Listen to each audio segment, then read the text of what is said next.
What if Esther stayed silent? Picture a moonlit palace in Susa, marble halls, gold on every pillar, a queen standing at a doorway with her hand on the frame. A sealed decree glints by torchlight, unbreakable law carried on horseback to every corner of the empire. And the whole story, the fate of families from India to Kush, hangs on whether a woman speaks or stays quiet. Let's step back gently and retell the story as it's known.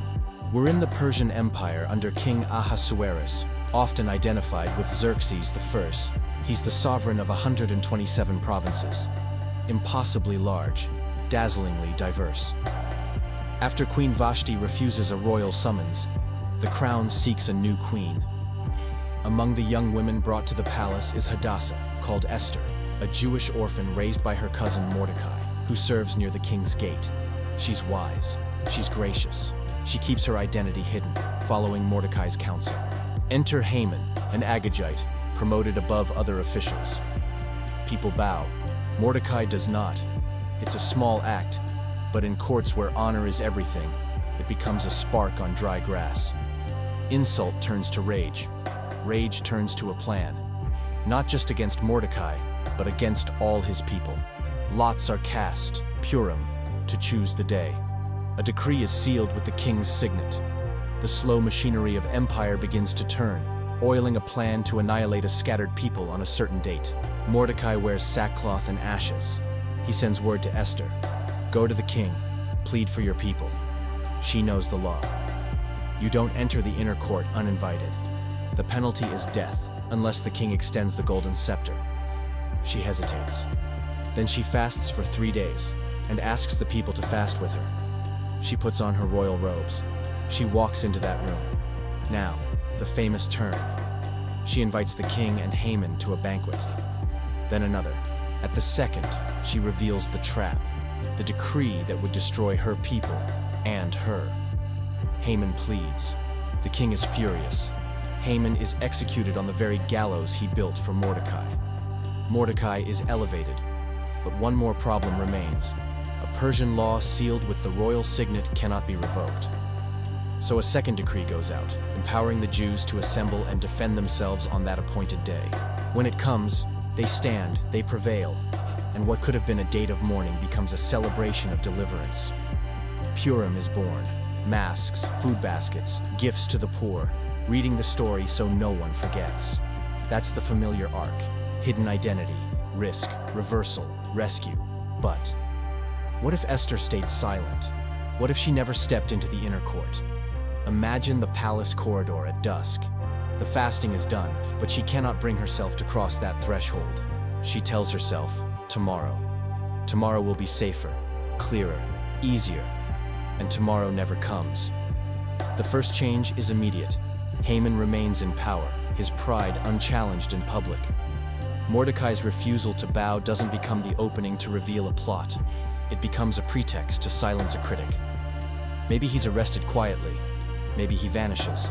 Another small stone swallowed by the palace gardens. There's no banquet, no confrontation. The error, if there is one, stays hidden under layers of silk and ceremony. The decree, meanwhile, does not stop. It need not roar, it whispers. Couriers cross deserts, climb mountains. They unfurl scrolls in the languages of each province. Governors nod. Merchants pretend not to hear. Families feel the earth shift, though there's no tremor to see. It's a date on a calendar and a question no one can answer. How many will die? Would every province participate? History tells us that empires are never monolithic. Some officials are cruel, some cautious, some bored. In some towns, people would delay, hoping the queen or someone would intervene. In others, opportunists would seize the chance to settle old grudges. Without the second decree empowering defense, Jewish communities lose their legal cover. They can hide, they can flee, they can bribe a governor to look the other way. But in the places where zeal and envy and fear align, the blow lands. Consider Susa itself. Without Esther's reveal, Haman is still the star at court. He guides the mood. He frames the target as enemies of order. In a world of stamped wax and swift obedience, even one voice at the top matters. The capital sets example. The provinces take their cues. Some watch the capital to see which way the wind blows. And here, the wind does not shift. Now watch the map. The Jewish diaspora is scattered. Babylon, Media, Lydia, Egypt, the islands of the sea, communities that send letters back and forth, cousins in Shushan, a grandmother in Ecbatana, a younger brother serving in a governor's office by the sea.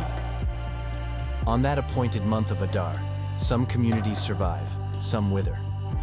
The loss is uneven, but the loss is real.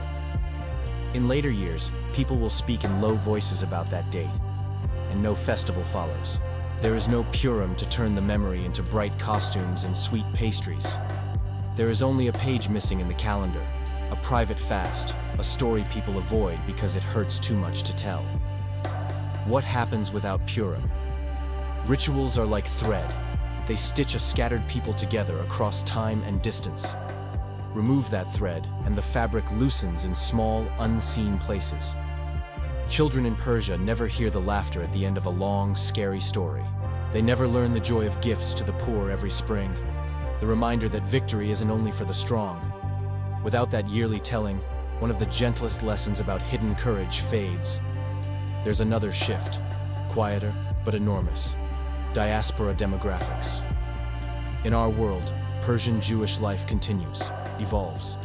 Synagogues develop as local centers of prayer and learning.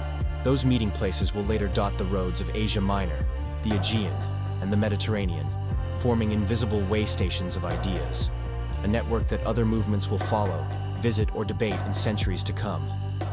In the Silent Esther timeline, that network is thinner. In some regions, it never forms at all. Decrees don't just remove people, they erase meeting points, songs, accents, recipes, the everyday texture that carries identity forward. Look at the city of Alexandria a century later. In our timeline, the Greek translation of Hebrew scriptures, the Septuagint, springs from a living community that wants its children to understand. In the Esther stays silent world, the will and the numbers to produce such a sweeping translation might falter. Maybe it appears later. Maybe it is partial, less circulated. Without Greek language scriptures readily available to the wider world, later readers encounter these texts more slowly. Ideas travel, of course, but they travel differently. Some doors take longer to open. Turn back to Jerusalem. The Second Temple stands, but life there depends on trade, on letters, on support from cousins abroad. In the years after Esther, leaders like Ezra and Nehemiah have already been at work, but their projects, education, law, rebuilding, draw strength from a healthier diaspora. With those communities diminished, the flow of people and resources into Judea slows. The city's voice becomes more local, less connected to the far horizon. Meanwhile, inside the Persian government, the memory of this decree sets a precedent. Law sealed is law forever. Without the shock of a public reversal, officials are emboldened. Future policies harden. The empire becomes a little more rigid, a little less able to correct itself when it stumbles. That might sound abstract, but it isn't. Every family that fears the next letter without a second letter to balance it lives under a ceiling a little lower than before. There's a social ripple too. When a threatened group survives without recognition, it often survives by hiding. Names change, customs go quiet. People carry their traditions like a candle in a jar, moving down alleys no one notices. In the Silent Esther world, more families choose that path. They become almost invisible. And invisible communities leave fainter marks in archives, in marketplaces, in the shared cultural memory of a place. Later, historians argue about whether they were there at all. Now look far down the timeline. Travel with me to a port in Asia Minor. Ships creak, sailors curse the wind. On the hill, a civic building where people gather. In one world, there's a synagogue nearby, a place where travelers share news, argue about the prophets, welcome strangers to a meal. Those rooms become important crossroads. In the Silent Esther world, maybe that synagogue was never built. A traveler arrives and doesn't find a familiar doorway. His ideas take another road. He speaks in a different square. The conversation of a city shifts by a few degrees. Over decades, those degrees become a different shoreline. We should say this clearly. History is not a single thread. It's a river delta. Even in the darkest scenarios, people resist, flee, rebuild. Some provinces in the Persian realm would quietly shield their Jewish neighbors.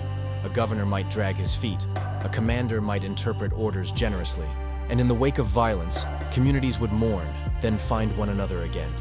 But the aggregate story, the size, the confidence, the web of connections, bends.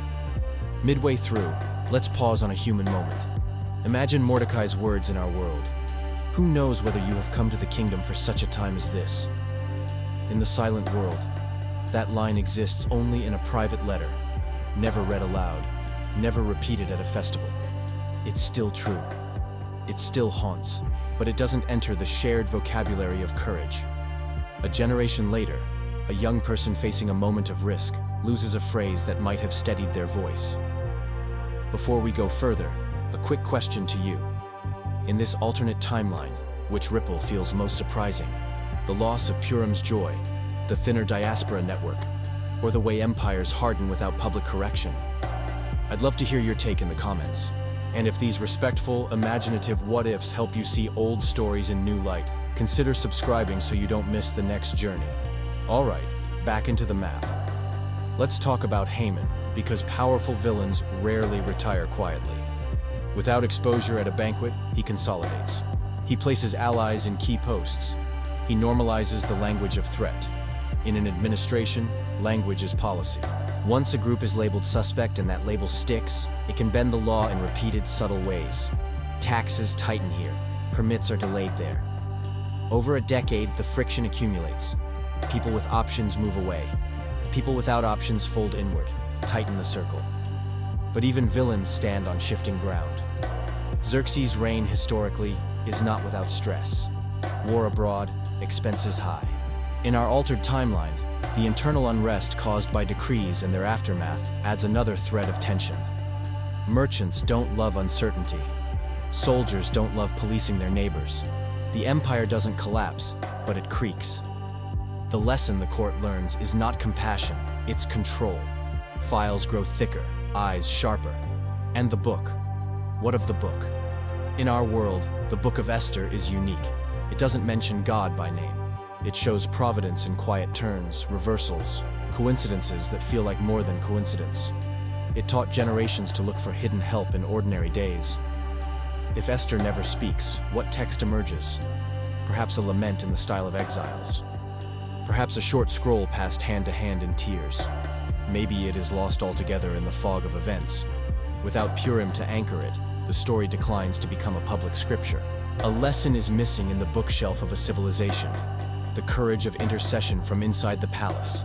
The idea that one person in a risky place can gently turn a continent's mood. Without that story, later communities tilt toward other models of courage. The prophet thundering from the hillside, the warrior on the plain. Those models are powerful, but they are not the same as a quiet voice in a gilded room. Our images shape our options. Remove one, and we choose differently when our own doors open. Glance sideways to neighboring cultures. The Persian idea that law once sealed cannot be undone lingers in legal traditions. In our world, the Esther story pairs it with a workaround. If one cannot pull out the nail, one can hammer a second nail beside it. It's not elegant, but it saves lives. In the silent world, that workaround is never modeled. Later administrators in other empires are slower to think of counter-edicts or corrective memos. They shrug and say, the law is the law. The habit of creative mercy grows more slowly. And yet something else happens in this quieter, sadder line. Survivors become keepers. In places where the decree strikes hardest, remnants form communities with an unusual tenderness. They know fragility from the inside. They are cautious, yes, but they are also generous with other minorities. They hide, but they share. They are small, but they are strong. The paradox of suffering. It can compress the heart or expand it. Here, among some groups, it expands. In the corners of the empire, new friendships form. Not big enough to overturn policy, but deep enough to make life human. Centuries later, when Greek and Roman worlds rise and crisscross the old Persian roads, the traces of the silent Esther era remain. Fewer synagogues means fewer familiar doorways for traveling teachers to begin conversations. Ideas still move, but they hop over different stones. A city that once would have debated a psalm in a crowded room now debates a philosophy in the marketplace. None of this erases the future. It redraws it subtly. The map of belief looks remarkably similar at a distance, but up close, different streets have different stories. Now take a breath. This is a lot, and it's all a story about a threshold and a queen's hand that never leaves the doorframe. What does this tell us, beyond the game of maps and timelines? It highlights the fragile power of access. Some of us live at gates. We manage inboxes or calendars, policies or paychecks. We do not feel like heroes. We arrange chairs. We return calls. But sometimes we hold a tiny key without realizing it. The Esther story, as we know it, shows what a single key can unlock. The silent version reminds us what stays locked when the key remains in a pocket. It also whispers something gentle about courage. Not that it is loud or fearless, but that it is timely. Courage is a clock. It is often 5 minutes wide. When we say tomorrow, sometimes tomorrow is too late. In our alternate world, Esther's delay isn't monstrous, it's human. That's why the sorrow is so heavy. We recognize ourselves in it. Finally, it teaches us to watch for the quiet counter-edict. When a bad letter goes out, rumor, policy, trend, there is often room to write another letter, to balance what cannot be undone. That might be a policy amendment, a clarifying note, a kindness in public, a conversation begun before the rumor hardens. The second letter doesn't always fix the first, but it changes the day when the day comes. We end where we began, a queen in a hallway, a room full of gold, a sealed decree. In our world, she steps forward and the scepter extends, and the story arcs toward a feast where sorrow turns to joy. In this imagined path, she stays in the shadows. The empire moves on, a little colder, and a spring month passes without a party. The lesson isn't despair, it is attention. One voice inside a system can matter more than the system knows. And every year we remember, we practice for the moment our own hand meets a frame and the door is still open. This has been a respectful, imaginative exploration, speculation, not doctrine, of a beloved story. Wherever you carry it, may it make you a little braver when your 5 minutes arrive.